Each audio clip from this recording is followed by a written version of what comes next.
സ്വാതി ക്രിയേഷൻസിലേക്ക് സ്വാഗതം. അപ്പോൾ ഇന്നൊരു അടിപൊളി മാങ്ങ അച്ചാറിൻ്റെ റെസിപ്പി ആയിട്ടാണ് വന്നിട്ടുള്ളത്. അപ്പോൾ ഇതിനായിട്ട് ഞാനൊരു 4 മാങ്ങ എടുത്തിട്ടുണ്ട്. ഇത് നല്ല പുളിയുള്ള മാങ്ങയാണ്. അപ്പോൾ ഇത് നന്നായിട്ട് കഴുകി തുടച്ച് വെള്ളമൊക്കെ നന്നായിട്ട് ഒപ്പിയെടുത്ത മാങ്ങയാണ്. ഇനി ഇതൊന്ന് മുറിച്ചെടുക്കാം. നല്ല പുളിയുള്ള മാങ്ങയാണ്. ഇനി ഒന്ന് നീളത്തിൽ ചെത്തിയെടുക്കുകയാണ് ചെയ്യുന്നത്.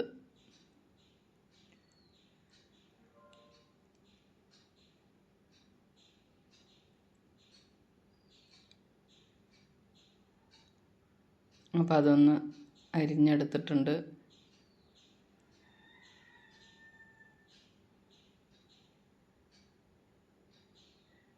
അപ്പോൾ 4 മാങ്ങ അരിഞ്ഞെടുത്തിട്ടുണ്ട്. ഇനി ഇതൊന്ന് ഒരു കുപ്പിയിലിട്ട് വയ്ക്കാം. നല്ല കഴുകി ഉണക്കിയെടുത്ത കുപ്പിയാണിത്. വെയിലത്ത് വെച്ച് നന്നായിട്ട് ഉണക്കണം. പ്ലാസ്റ്റിക് കുപ്പിയിലൊന്നും ഇട്ട് വയ്ക്കരുത്. അപ്പോൾ അതിനായിട്ട് ഒരു സ്പൂണ് ഉപ്പ് ഞാൻ അതിൻ്റെ അടിയിലിട്ട് കൊടുത്തിട്ടുണ്ട്. ഇനി മാങ്ങ അതിലേക്ക് വാരിയിടാം.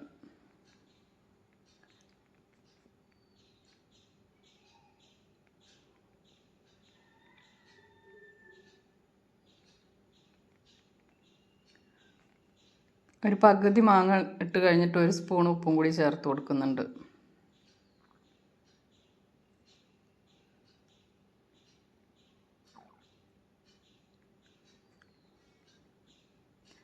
കല്ലുപ്പാണ് ചേർക്കുന്നത്. കല്ലുപ്പാണ് നല്ലത്. ഒരു സ്പൂണും കൂടി ചേർത്ത് കൊടുക്കുന്നുണ്ട്.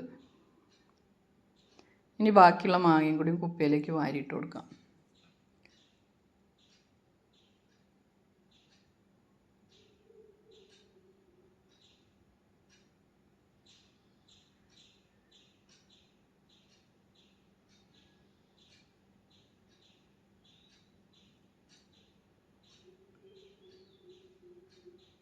അപ്പോൾ അതും കൂടി വാരിയിട്ട് കഴിഞ്ഞിട്ടുണ്ട്. ഇനി ഒരു സ്പൂൺ ഉപ്പും കൂടി മേലെ ഞാൻ ഇട്ട് കൊടുക്കുന്നുണ്ട്.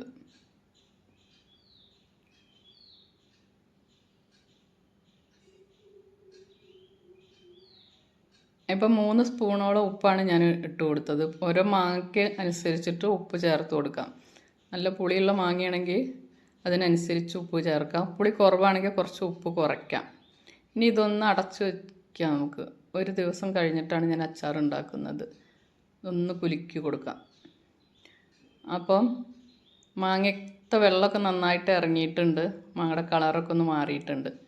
ഇനി അച്ചാറിടാം. അപ്പം അതിനായിട്ട് ഞാനൊരു പാൻ അടുപ്പത്ത് വെച്ചിട്ടുണ്ട്. അതിലേക്ക് 2 സ്പൂൺ നല്ലെണ്ണ ഒഴിച്ചു കൊടുക്കുന്നുണ്ട്.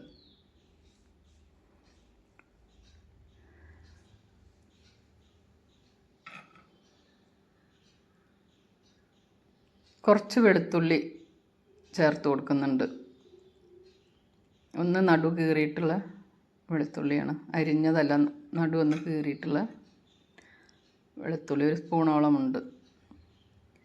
ഇനി കുറച്ച് കറിവേപ്പില ഇട്ട് കൊടുക്കാം.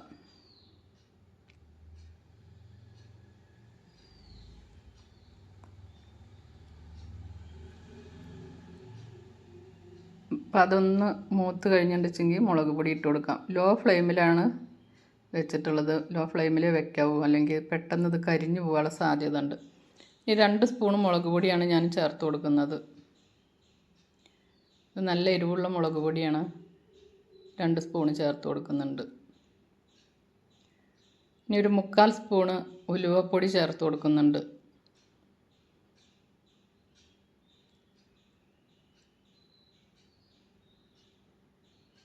ഒരു 1/2 സ്പൂണ് കായത്തിൻ്റെ പൊടി ചേർത്ത് കൊടുക്കാം. 1 സ്പൂണ് കടുക് പൊടി കൂടി ചേർത്ത് കൊടുക്കാം.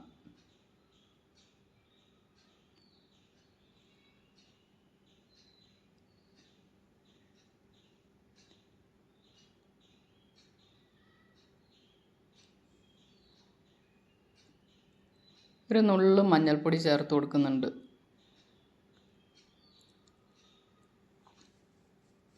വളരെ കുറച്ച് തന്നെയാണ് ചേർക്കുന്നുള്ളൂ.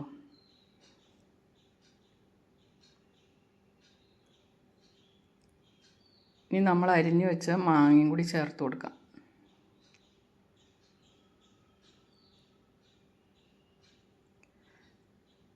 ആ ഉപ്പുവെള്ളവും മാങ്ങയും അങ്ങോട്ട് ചേർത്ത് കൊടുത്തിട്ടുണ്ട്. ഇനി ഇതിൽ ഉപ്പിൻ്റെ ആവശ്യമില്ല, ഇതിൽ ആവശ്യത്തിന് ഉപ്പുണ്ട്. ഉപ്പ് കൂടുതലൊന്നുമില്ല, പാകത്തിനാണ് ഉപ്പ്. പിന്നെ ഈ മുളക് പൊടി നല്ല എരിവുള്ള മുളക് പൊടിയാണ്, അപ്പോൾ അതൊക്കെ കൂടിയിട്ട് മാങ്ങയുടെ പുളിയും എല്ലാം കൂടി ആയിട്ട് നല്ല പാകത്തിന് തന്നെ കിട്ടിയിട്ടുണ്ട്. ഇനി ചേർക്കേണ്ട ആവശ്യമില്ല.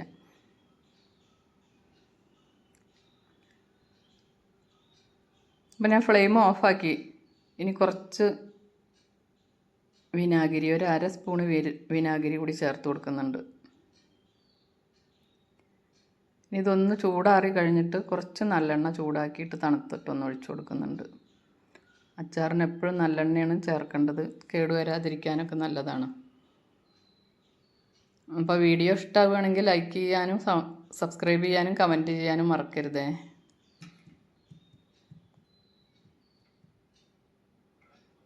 അപ്പോൾ അത് ചൂടായിട്ടുണ്ട്.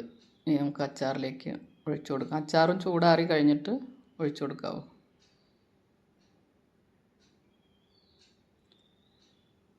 Thank you.